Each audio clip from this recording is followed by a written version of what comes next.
Olá, professoras e professores, educadores e educadoras da Rede Estadual do Paraná. Eu gostaria de iniciar essa nossa conversa agradecendo a professora Denise Matos, coordenadora do Atendimento Educacional Especializado da Secretaria de Educação do Estado do Paraná, para que eu viesse aqui hoje compartilhasse com vocês um pouco do meu conhecimento e a minha experiência sobre diferenciação curricular. Para essa conversa, nós vamos estabelecer duas partes distintas dessa abordagem pedagógica, super importante. Vocês vão ver muito relevante, muito eficiente, muito interessante. No primeiro momento, eu vou contar um pouquinho da história, da construção desse conhecimento e, posteriormente, eu vou trabalhar essas questões relacionadas aos conceitos que embasam essa teoria. A gente não pode pensar numa abordagem pedagógica sem pensar nos seus fundamentos. E nesse caso nós vamos especificamente olhar para os fundamentos que embasam a educação inclusiva. No momento posterior, eu vou falar especificamente da diferenciação curricular e como é que ela é aplicada no contexto educacional, ok? Bom, eu espero que esse momento seja um momento de valor para cada um de vocês. Eu espero que posteriormente a gente tenha um novo contato e que vocês possam fazer perguntas e quiçá um dia eu estarei aí próximo de vocês para que a gente possa conversar diretamente, ok? Até já! Bem, todo mundo sabe que em 1994 houve a Conferência de Salamanca, na Espanha. Naquela conferência, especificamente, foi convidada uma pessoa, uma americana, chamada Darlene Perner, e ela, na época, trabalhava numa universidade no Canadá. E ela estava envolvida com um grupo de pessoas que tinham como objetivo, como meta, desenvolver um tipo de abordagem pedagógica que se aplicasse à diversidade dos estudantes na sala de aula, porque, obviamente, naquele período, nós já sabíamos que há diferentes ritmos e estilos de aprendizagem. Então, a professora Darlene Perner, ela vai para a conferência de Salamanca como convidada e quando chega na conferência ela apresenta esse arcabouço teórico maravilhoso, né? Todos nós sabemos que a educação no Canadá é uma educação de alta qualidade e também que há um nível de inclusão das pessoas com necessidades educacionais bastante significativa nas redes de ensino. Eu acontece então é que eu não conhecia isso. Em 1996, eu sou professora universitária, agora aposentada, da Universidade Federal da Paraíba, e em 1996 eu iniciei um doutorado na University of Manchester, no Reino Unido, e para minha surpresa, eu conheci o professor de lá, que seria o meu orientador, professor Mel Wensco, que é uma pessoa, eu brinco com ele e digo assim, Mel, você é o papa da educação inclusiva, mas ele realmente é um acadêmico que tem um papel internacional muito significativo com relação à disseminação da educação inclusiva no mundo. Por quê? Porque ele tinha uma vinculação muito forte com a Unesco. Na época, existia na Unesco um setor específico comprometido com a disseminação da educação inclusiva no mundo. Só para vocês terem uma ideia, em 1998, né, ou seja, depois da Salamanca, se iniciou na Unesco um grande projeto que envolveu 8 países, o Brasil não estava envolvido, aqui da América Latina era o Chile, onde tem um escritório da Unesco, e nesse projeto de pesquisa foi implantada esta abordagem que na época se pensava em termos de práticas de ensino inclusivas. Então, aí se inicia esse movimento internacional de disseminação dos resultados desse projeto. E isso foi feito pela Unesco, a Unesco de Paris. Bem, então, 1998, eu já estava na Inglaterra há 2 anos. O que aconteceu? Como o meu orientador era a pessoa diretamente vinculada a esse grande projeto da Unesco, inevitavelmente eu comecei a participar de algumas atividades, aconteceram reuniões na universidade, eu mesma fiz uma formação em Portugal, organizada pelo Instituto de Inovação Educacional, que foi extinto posteriormente, e nessa formação eu aprendi a utilizar o conjunto de material da Unesco, formação de professor, necessidades especiais na sala de aula, necessidades educacionais na sala de aula. O termo especial ele já não era usado no âmbito internacional. Bem, depois que eu fiz essa formação e comecei a participar de várias atividades que eram promovidas pela Unesco, assim como eu voltei para o Brasil alguns anos depois de estar um período na Inglaterra, antes mesmo de finalizar meu doutorado, eu vim em férias e fiz formações na Paraíba em particular, e posteriormente retorno à Inglaterra. Quando eu retorno, eu inicio um processo de atuação na Unesco como consultora exatamente sobre educação inclusiva. E aí eu tive a oportunidade de fazer viagens, fazer oficinas de formação e por aí afora, que é uma coisa que eu faço até hoje.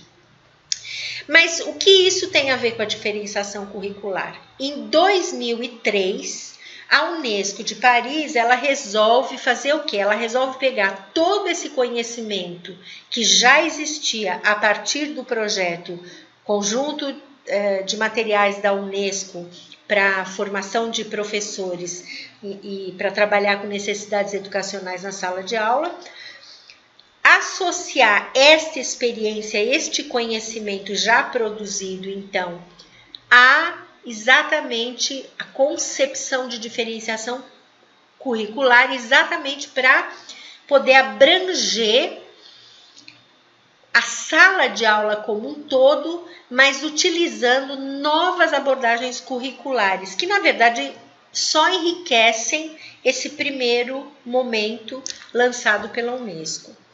E então, em 2003, a Unesco chama a professora Darlene Perner para fazer um material que seria então lançado pela Unesco e disseminado no planeta. Ela faz esse material, submete, e aí eles compreendem na Unesco o seguinte: não, precisamos de pessoas da área, de países do Sul, principalmente. Quais são os países do Sul, supostamente? São os países da América Latina, da Ásia e da África. Nós precisamos de países, representantes dos países do Sul, para que este material ele seja um material que faça sentido às culturas locais.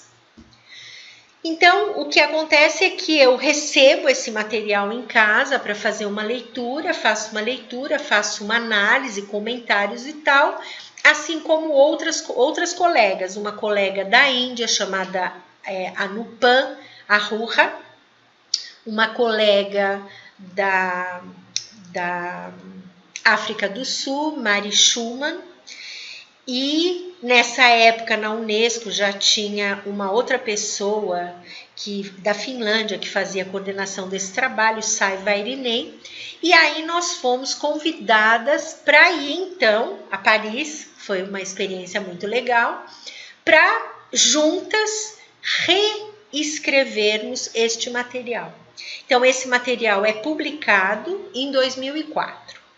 Bem, em inglês. Em 2004, coincidentemente, eu fui convidada pela Secretaria de Educação do município de São Paulo para fazer um trabalho junto à rede exatamente sobre metodologias de ensino inclusivas. Quando este convite chega, eu disse, olha, acabou de sair do forno, está quentinho, um material da Unesco sobre diferenciação curricular, vamos aplicar isso também? Eles concordaram, então nós fizemos esse trabalho e inclusive eu publiquei um livro a partir dessa experiência, de docente para docente, diversidade na sala de aula regular. Bom,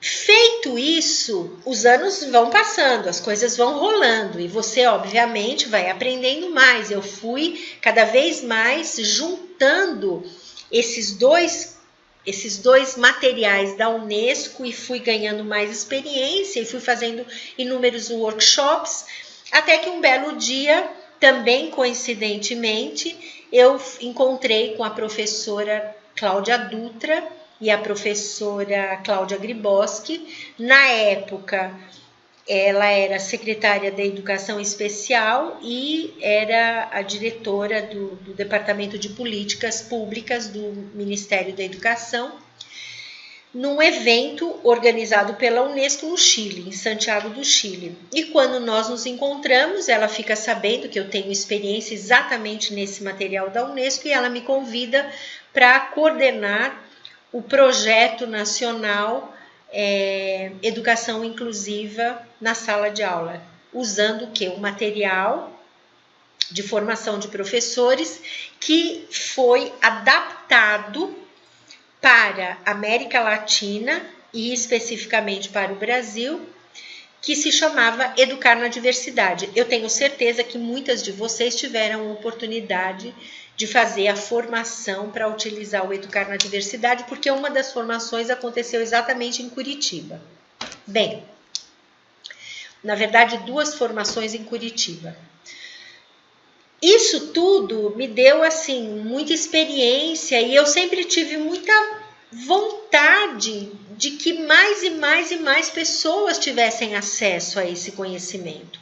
Mas por alguma razão, que hoje eu entendo melhor, o governo federal ele privilegiou o programa que era o carro-chefe do governo federal no período de 2002, 2003 a 2010, mais ou menos, que foi o Cidade Educação Inclusiva, Direito à Diversidade. E aí o que acontece? Esse material de diferenciação curricular ele se perde no meio desse contexto. Internacionalmente, para ser honesta, eu não vi muitos trabalhos desenvolvidos pela Unesco, porque tanto quanto no Brasil, a Unesco também ela foi se distanciando de todo aquele movimento de implantação da educação inclusiva e foi se voltando para a educação básica e educação de jovens e adultos. Então, o que acontece é que esse material se perde. Bom, com tudo isso, num determinado momento, um pouquinho mais para frente, o MEC começa a secretaria, a SECADI, né? Começa a fazer aquele movimento todo no qual nós estivemos envolvidas sobre a atualização da Política Nacional de Educação Especial e nesse momento abre-se um edital SECADI Unesco para fazer exatamente um trabalho de análise da diferenciação curricular ou da política de educação especial no âmbito da Base Nacional Comum Curricular, na época ainda não aprovada, com um foco também na diferenciação curricular. E nesse momento eu participo desse processo de seleção, para o qual concorreram vários professores, mas eu acredito que por conta da minha experiência exatamente na construção desse material, né, eu acabei sendo aprovada e fiz essa pesquisa. Bem, então aqui vocês têm uma pincelada muito rápida sobre esse processo de construção e disseminação desse conhecimento sobre a diferenciação curricular. Mas quais são os conceitos? O que é que está por trás desse conceito chave de diferenciação curricular? Quais são as concepções, melhor dizendo? né? Então, agora nós vamos começar a fazer uma pequena revisão sobre exatamente essas concepções que embasam o conceito de diferenciação curricular.